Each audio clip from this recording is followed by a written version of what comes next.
Hello ಅಣ್ಣ ರೀ. Sir, force Toofan ಒಂದು ಗಾಡಿ ಕಳ್ಸ್ಕೊಟ್ಟಿದ್ರಲ್ಲ, ಹಾಂ ಸರ್. ಮಾಡಲ್ ಎಷ್ಟು ಗಾಡಿ? 9 ಎಂಡ್ ಐತೆ ಸರ್. 9 ಎಂಡ್ ಐತೆ ಸರ್. ಅದು ಓನರ್ ಓನರ್ 5 ಐತ್ರಿ ಸರ್. ಡಾಕ್ಯುಮೆಂಟ್ಸ್ ಎಲ್ಲ ರನ್ನಿಂಗ್ ಇದೆಯಾ? ಎಲ್ಲ ರನ್ನಿಂಗ್ ಸರ್. ಲೋನ್ ಏನಾರ ಆಯ್ತಾನ ಗಾಡಿ ಮೇಲೆ? ಇಲ್ಲ ಸರ್, ಲೋನ್ ಇಲ್ಲ ರನ್ನಿಂಗ್ ಎಷ್ಟಾಗಿದೆ ಗಾಡಿ? ಸರ್. ಅದಾಗ ಇದನ್ನ ಮೀಟ್ರದ್ದು ಹೇಳಕ್ ಬರೋಂಗ್ ಬಿಡ್ರಿ, ಯಾಕಂದ್ರೆ ಜೀರೋ ಮಾಡ್ತಾರ್ರಿ. ಹ್ಮ್ ಹೇಳಕ್ ಬರೋಂಗ್ ಸರ್, ಯಾಕಂದ್ರೆ ಅದು ಜೀರೋ ಮಾಡಂದ್ರು ಮಾಡ್ತಾರ್ರಿ ಈಗೇನು.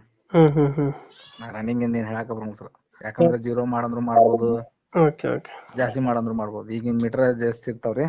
ಹ್ಮ್ ಅದ ಮೀಟರ್ ಬಗ್ಗೆ ಹೇಳಕ್ ಬರೋಂಗ್ರಿ, ಯಾಕಂದ್ರೆ ಈಗ ಮೀಟರ್ ಚೇಂಜ್ ಆಗ್ಬಿಟ್ಟು ಸರ್, ಜೀರೋ ಮಾಡಂದ್ರು ಮಾಡ್ಬಿಡ್ತಾರ ಟೈರ್ ಕಂಡೀಷನ್ ಸರ್. 2 ಕೇಸಿಂಗ್ ಅದಾವೆ, 2 ಮೂಡ್ದಾವ್ರಿ. ಇದು ಫೀಚರ್ಸ್ ಏನು ಒಳಗಡೆ ಗಾಡಿದು? ಅವೆಲ್ಲ ಐತೆ sir. Subwoofer, amp, tape, TV super TV ಎಲ್ಲ ಎಲ್ಲ ಐತಿ. A to Z sir. Lightings ಎಲ್ಲ ಐತೆ.